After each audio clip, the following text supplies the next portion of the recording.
Abra comigo sua Bíblia no Evangelho de Jesus Cristo, escrito pelo Dr. Lucas, no capítulo de número 24.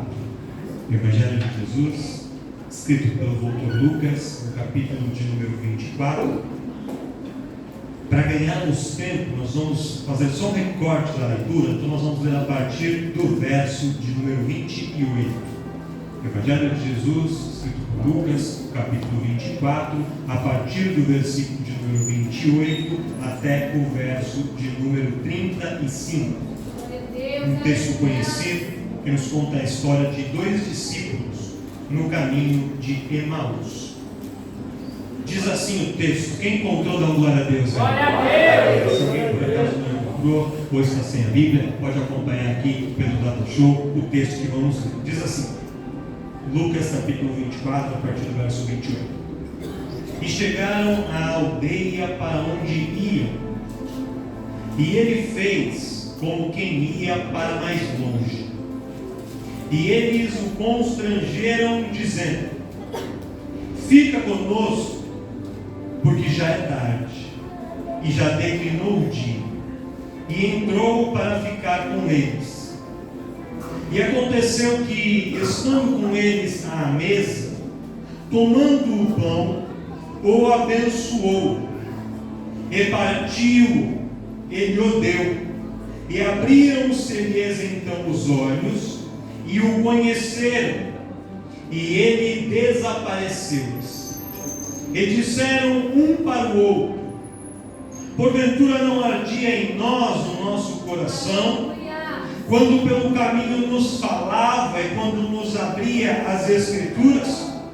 E na mesma hora, levantando-se, voltaram para Jerusalém. E acharam congregados os 11 e os que estavam com eles, os quais diziam: ressuscitou, verdadeiramente, o Senhor já apareceu a Simão. E eles lhes contaram o que lhes acontecera no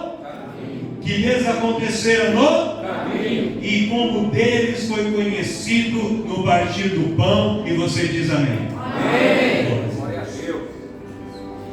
O Evangelho de Lucas, assim como os outros dois evangelhos sinóticos de Mateus e de Marcos, e também o Evangelho espiritual de João, narra com detalhes o evento da crucificação de Jesus.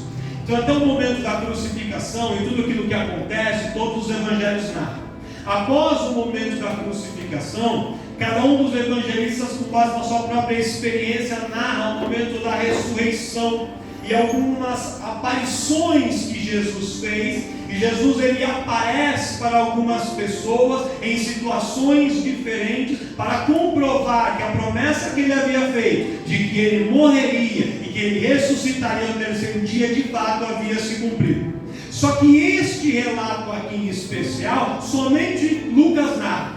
Nem Mateus, nem Marcos, nem João contam essa história, mas Lucas conta essa história. E essa história, ela é muito inspiradora para nós. Por quê? Porque a situação que esses dois homens se encontravam, e aqui ao longo do texto, eu não pude ler por causa do tempo, mas você vai ver que um deles é nomeado, e o nome dele é Cleopas, ou Clopas. E a tradição judaica atribui a esse homem um parentesco com Jesus. Ele seria irmão de José, que era o pai carnal de Jesus, então ele seria tio de Jesus.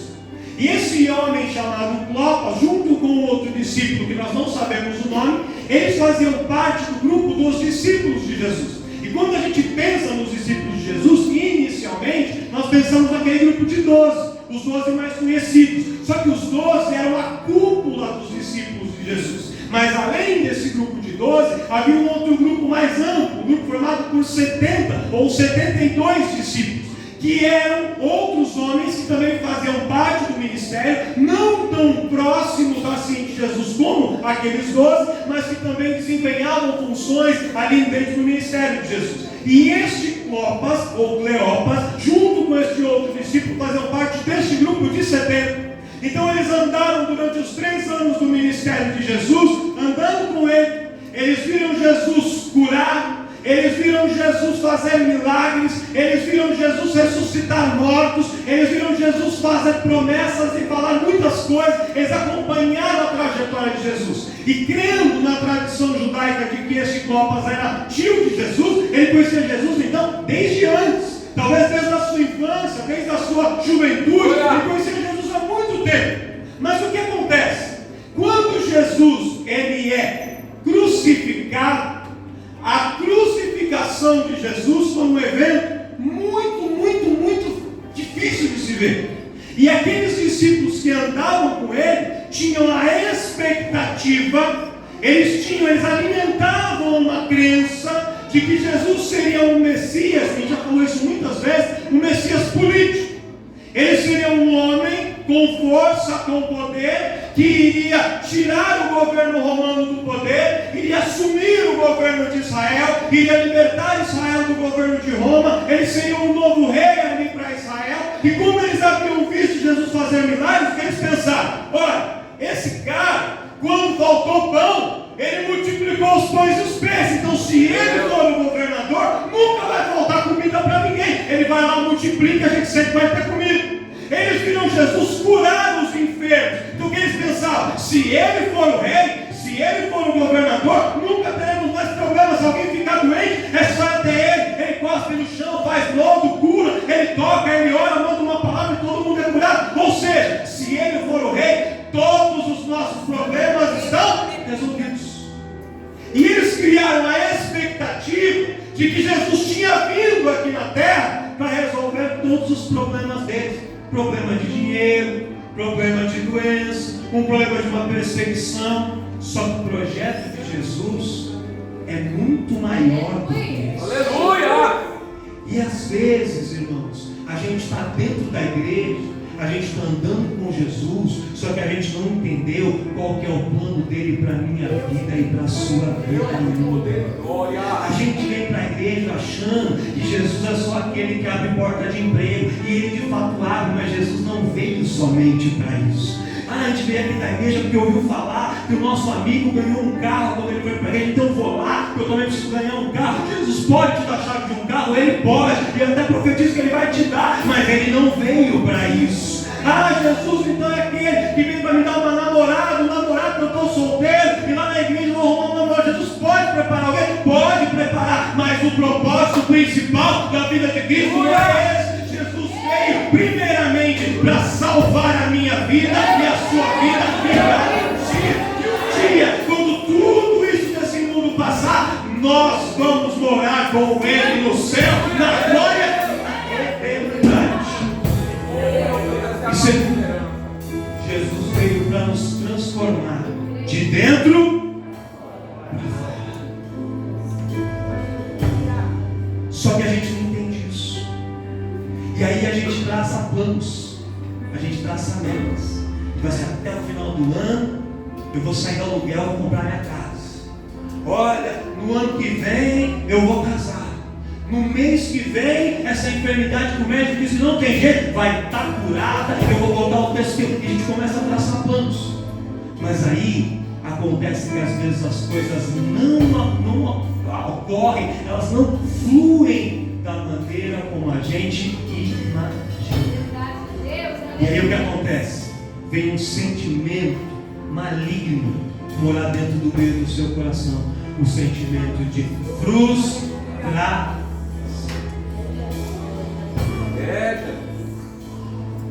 Meu Deus! Você consegue olhar para um irmão? Olha para ele.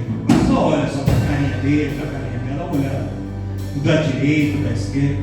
Olha se ele está com uma cara feliz. Olha se ele está com uma cara preocupado. Se ele está com gente de que está meio ansioso, frustrado, decepcionado. Você sabia que tem muita gente dentro das igrejas hoje decepcionadas e frustradas com Deus? Sabe por quê? Porque tem muitas pessoas irresponsáveis em cima de púlpitos de igreja, dizendo que quando você virar crente, tudo vai ser perfeito na sua vida, que não vai acontecer nada, que ninguém pode te tocar, que nunca vai ter problema. Só que isso nunca foi dito pela palavra. Jesus nunca nos disse isso, Ele nunca garantiu isso, Ele nunca prometeu isso, mas há pessoas alimentando falsas ilusões e falsas expectativas.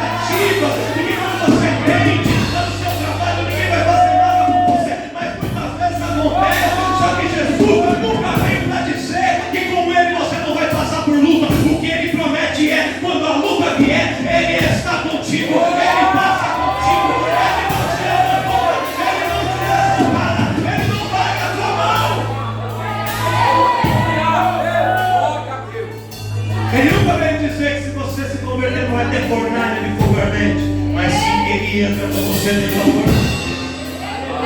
Ele nunca vai dizer que o gigante não vai se levantar contra você, mas se levantar, ele vai te dar a arma, a estratégia, você vai lutar, você vai vencer, e o nome dele vai ser glorificado.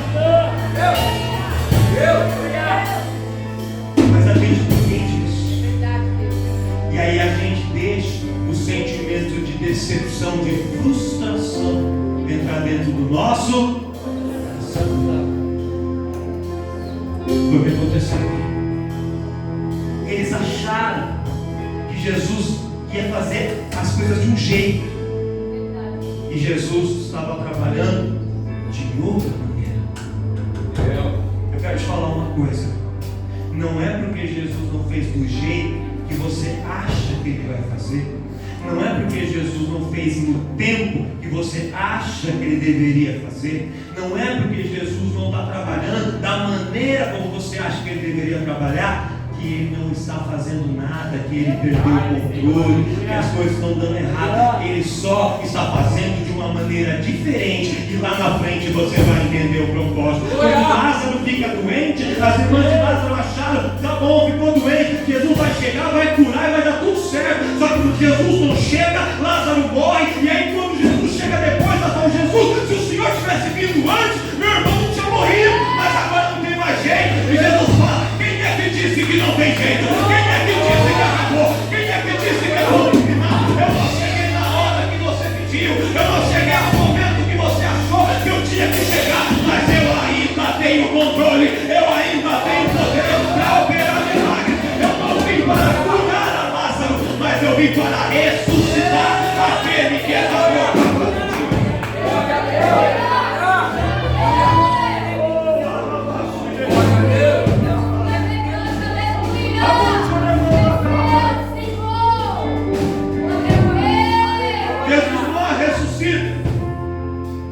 As mulheres vão no túmulo de Jesus. Um anjo aparece e fala assim: mulheres, por que vocês estão procurando o vivente dentre os mortos? Ele não está aqui, ele já ressuscitou. Aí Maria encontra ele e fala assim: onde que você pôs o corpo do meu Senhor? Onde que está o corpo dele? Deixa eu procurar o corpo dele. Jesus fala: vai lá, mulher, vai lá e encontra os outros. Diga a Pedro, diga aos demais que eu vou ao encontro deles lá na Galileia, porque eu ressuscitei. Aleluia! Aí as mulheres voltam e contam o testemunho. Para quê? Para fortalecer a fé dos demais. E entre o grupo que ouviu as mulheres contar estavam os 12. E estavam esses dois também. Mas contar o testemunho não foi suficiente para fortalecer a fé deles. E eles disseram assim: não dá para ficar aqui em Jerusalém mais. Quando a gente está em Jerusalém, Jerusalém nos lembra dos nossos fracassos. Jerusalém me lembra uma promessa que Deus fez e que Ele não cumpriu. Estar em Jerusalém me traz recordações, me traz memórias de coisas que eu achei que fosse acontecer e que não está acontecendo como eu imaginei. As coisas saíram errado. Então a melhor coisa, sabe o que é? Eu fugi de Jerusalém. Eu saí de Jerusalém, porque Jerusalém hoje é o meu problema. Mas eu queria que você cutucasse uma pessoa aí, cutuca para ele e fala assim: Jerusalém não é o seu problema. Fala para ele assim: o seu problema é você mesmo. Glória a Deus! Deus lindo, aleluia!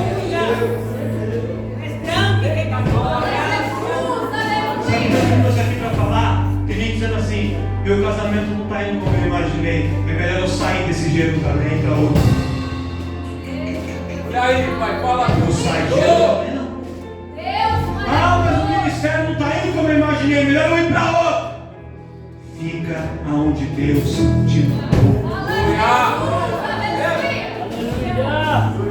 Nessa empresa eu estou sendo perseguido. Mas aqui está sendo complicado. Mas aqui trabalha muito. Mas aqui o salário. Vou sair e vou para outro lugar. Se Deus não mandar sair de Jerusalém, fica em Jerusalém, povo de Deus.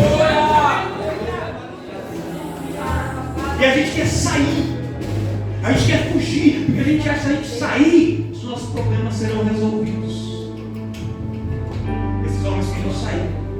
E eles querem sair de Jerusalém e ir para Emaús. E Emaús era uma aldeia muito pequenininha, cerca de 11 a 12 quilômetros distante de Jerusalém. E o nome Emaús significa lugar de águas quentes ou de fontes termais. Ou seja, eles queriam ir para um lugar onde eles pudessem se aquecer. Por quê? Porque a decepção traz frieza para o nosso coração.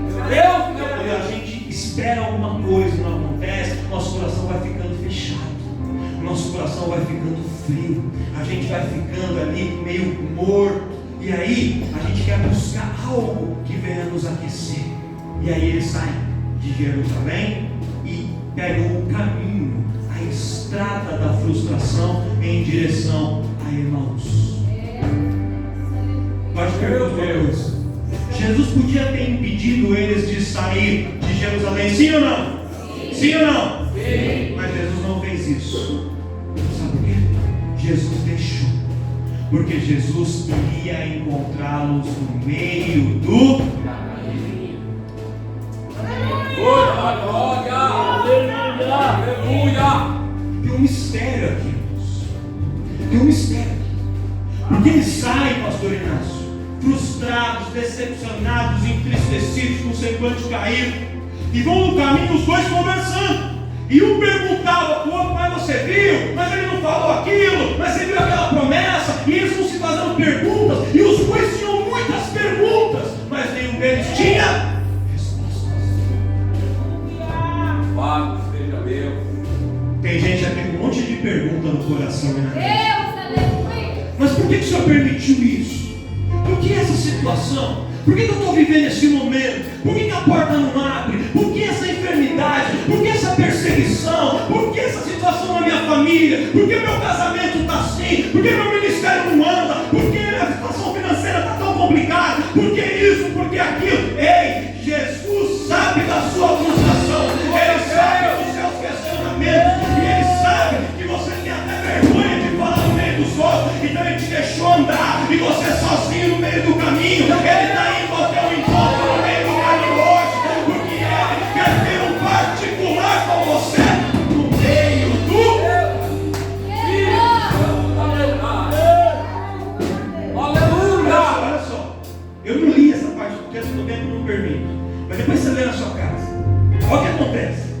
Os dois estão andando. O senhor pergunta: você viu isso? Você viu aquilo? Aí Jesus chega. Jesus chega. Não teve bola de fogo, não teve trombeta de anjo, não teve luz. Porque a gente acha que as coisas espirituais para acontecer tem que ser uma pirotecnia. Jesus aparece na simplicidade do meio do caminho. É na simplicidade do meio do caminho que Jesus aparece para nós. É você ouvir uma música, um hino no seu carro, um hino que você já ouviu 500 vezes, e daquela vez quando você coloca a mensagem do hino, faz assim, pá, teu coração. É você abrir a Bíblia e pegar um versículo para ler, e você lê e fala: caramba, esse versículo estava aqui o tempo todo, eu nunca tinha visto isso. Essa palavra falou comigo de uma maneira tremenda. É você indo num culto, na mesma igreja que você vai toda quinta e domingo, mas naquele dia Deus fala com você de uma maneira diferente, especial.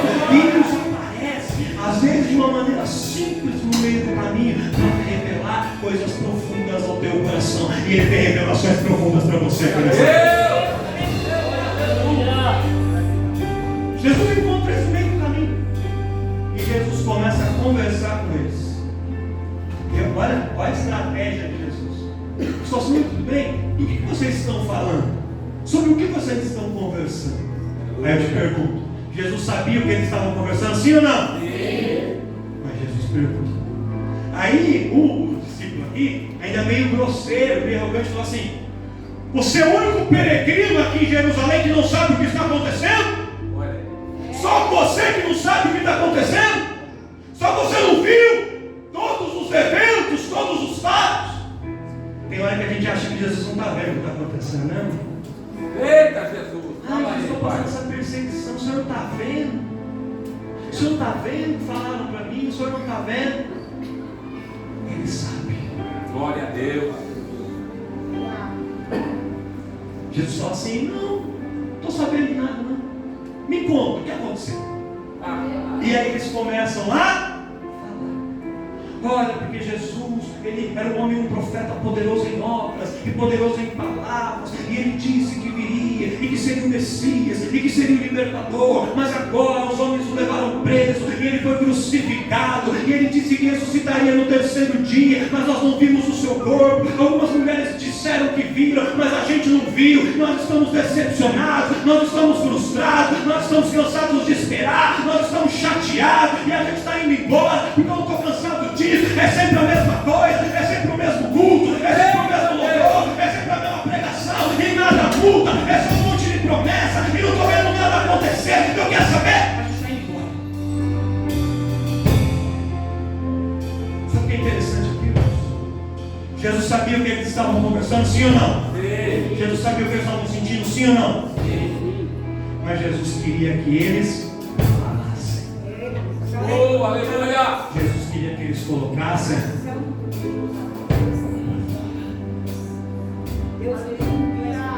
Glória a Deus. Pega na mão de alguém, Jesus. Pega na mão de alguém. Fala uma suída que eu mando aqui. Aleluia! Tem gente aqui guardando tanta coisa, tanta dúvida, tanta dor, tanta preocupação, tanta tristeza, tanta aflição, meu Deus. Jesus te trouxe aqui hoje, está dizendo assim para você, ó, coloca para fora diante de mim, que eu quero curar a sua vida nessa noite.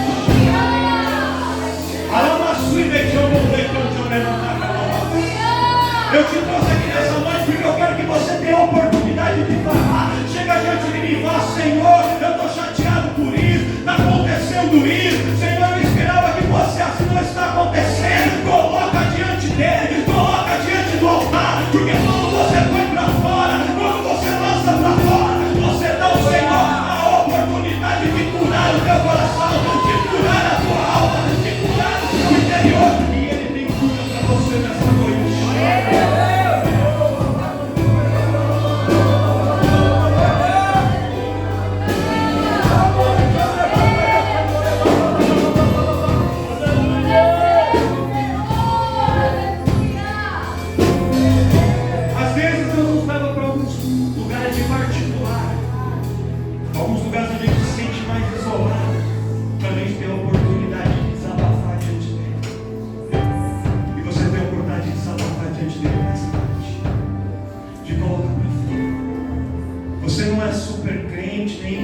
Mulher, nem super-homem, todos nós passamos por momentos de frustração. Todos nós temos dúvidas. Todos nós temos as nossas dificuldades. E o Senhor quer ouvir qual que é a sua dor. Onde dói nessa noite? Onde está doendo? Não está doendo. Eles vão estudar. E quando eles contaram, Jesus falou assim: vou explicar para vocês. As mulheres contaram o testemunho, mas vocês não acreditaram, né? Então eu vou te contar o que diz a palavra. Vocês precisam entender que era necessário. Aleluia. Tem processos na minha vida e na sua vida que, se a gente pudesse evitar, a gente evitava, mas eles são necessários. Tem coisas, irmão, que ninguém vai poder passar por você. Você vai ter que passar. Porque é o trabalhar de Deus com aleluia. Era necessário Jesus ser crucificado. Era necessário ele entregar a sua vida na cruz para poder resgatar a todos. Ninguém podia fazer isso, porque tinha que ser ele. E tinha que ser daquele jeito, tinha que ser naquela hora, tinha que ser daquela maneira. E assim é comigo, assim é com você. Tem coisas que são necessárias. E aí Jesus conta para eles. Ele vai contando: olha, Moisés já havia profetizado que o Messias viria. Isaías diz, e ele vai passeando pelas escrituras e contando tudo. E os homens vão ouvindo.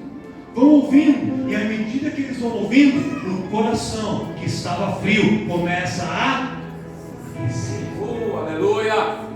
Aquela chama que estava apagada começa a acender de novo. Jesus vai acender chama de novo no coração de você. Aleluia!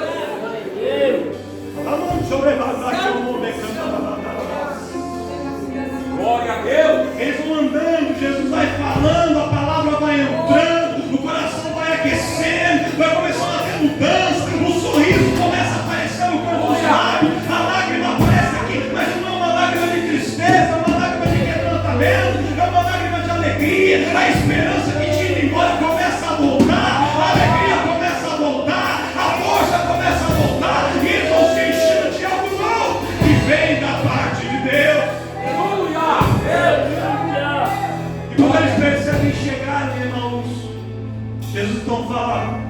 Já chegamos, então eu vou seguir viagem. Eles falaram, não, Senhor, já se faz tarde, o sol já se pôs, entra conosco aqui na nossa casa, senta à mesa conosco. Jesus só estava esperando esse convite. Sabe por quê, irmãos? Jesus não força a entrada na casa de ninguém. Jesus não força a entrada na vida de ninguém. Ele quer que você o convide para vir estar com Ele. Aí eles convidam. Aí olha só, olha que tremendo. Quando Jesus se assenta com eles à mesa, Jesus pega o pão. E quando ele pega o pão, ele parte o pão. E quando ele parte o pão, começa a dar os pedaços do pão para um e os pedaços do pão para o outro. A mente deles é ativada. Sabe por quê? Porque quando Jesus aparece do lado deles no início, eles não reconheceram Jesus. Sabe por quê? Porque a última imagem que eles tinham de Cristo era um Cristo crucificado, ensanguentado, todo enfraquecido, com Cristo com uma cara de coitado, com uma cara de derrotado ali na cruz. Essa é a imagem. Quando Jesus aparece com uma caminhada do lado deles de novo, eles não viram aquele Jesus, estava diferente. Era um Jesus restaurado, glorificado, cheio ali com uma dor diferente, e eles não reconhecem que era Jesus. Só que quando ele senta na mesa e ele parte o pão, traz para eles a lembrança de um grande milagre. Glória a Deus. Eles se lembram do dia que estavam assentados junto com a multidão e Jesus ensinando a todos. E aí chega de noite e os discípulos falam assim: Jesus, manda todo mundo embora para que eles vão comprar comida, porque não tem nada para fazer para eles. E Jesus fala assim: não, nós alimentamos eles espiritualmente, vamos alimentá-los materialmente também. Quem tem alguma coisa aí de comer? Aí tinha um menino falou assim: eu tenho 5 pães e 2 peixinhos. Aí Jesus chega diante da multidão, os discípulos ao redor, e Jesus, quando Jesus parte o pão, não era só o pão, irmãos, era o cuidado, o amor de Deus por aqueles que andavam com Ele. O diabo queria que eles lembrassem do Jesus derrotado na cruz, mas Jesus, através do milagre, mostra que Ele era o Cristo vencedor. Sabe o que eu quero te dizer com isso, para encerrar essa mensagem nessa noite? O diabo quer fazer você se lembrar das promessas que ainda não foram cumpridas. Ele quer fazer você pensar nas palavras duras que você ouviu e que magoaram o seu coração. Ele quer te fazer lembrar da porta que fechou, da enfermidade que chegou, da tristeza que você está sentindo. Ele quer te fazer pensar nas derrotas, nos fracassos. Mas Jesus te trouxe aqui hoje para te fazer lembrar que Ele já caminha contigo há muito tempo. E ao longo dessa história houve muitos milagres. Você já conquistou muita coisa. Você já viveu muitas experiências com Ele. E que Ele ainda tem muita coisa grande para fazer, para operar e para realizar na tua vida. Ele quer que nessa noite você mude essa percepção, essa imagem. O mundo quer vender para você a imagem. Tem pessoas querendo dizer para você que você não vai vencer, que você não vai conquistar, que a sua vida vai ser sempre da mesma maneira. Mas Jesus te trouxe aqui para dizer: eu sou o Deus que cuida, eu cuidei de você lá atrás, eu continuo cuidando hoje, eu estou caminhando contigo, eu não te abandonei, eu não virei as costas para você.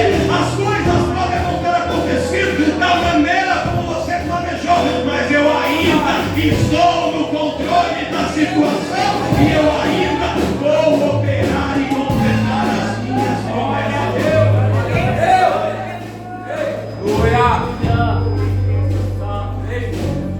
Quando Jesus parte o pão, eles lembram do milagre, trazem a memória aquilo que lhes dá esperança, ativa a memória positiva, e eles lembram. Aí nesse momento Jesus fisicamente desaparece, mas a presença dele permanece com eles. E um olha para o outro e fala assim: como é que a gente não percebeu que era Ele andando com a gente? Mas nos momentos de dor a gente não vê Jesus, irmãos.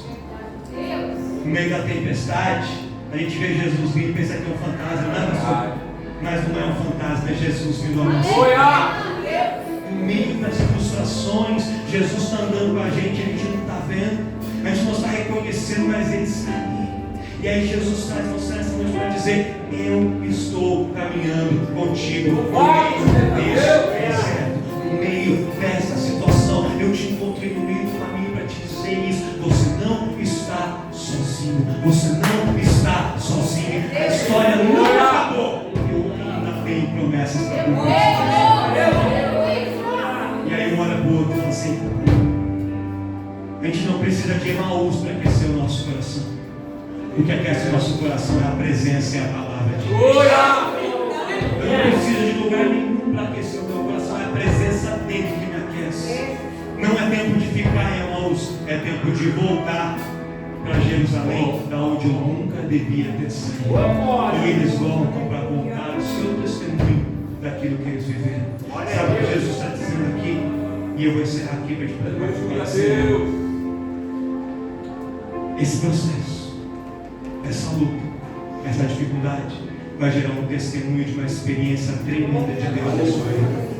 E essa experiência que você está vivendo, ela está doendo agora, ela está difícil agora, mas lá na frente você vai entender o propósito de Deus, e esse testemunho, essa história vai fortalecer e edificar a fé de muitas outras pessoas. Deus vai fazer a vida como um canal de bênção para muitas outras pessoas. Não se deixe enganar. O inimigo pode ter tentado te afastar da presença de Deus em Jerusalém, mas Jesus foi o seu encontro no meio do caminho e te chama para voltar nessa noite, porque quando você voltar, você vai viver o sobrenatural. Quem acredita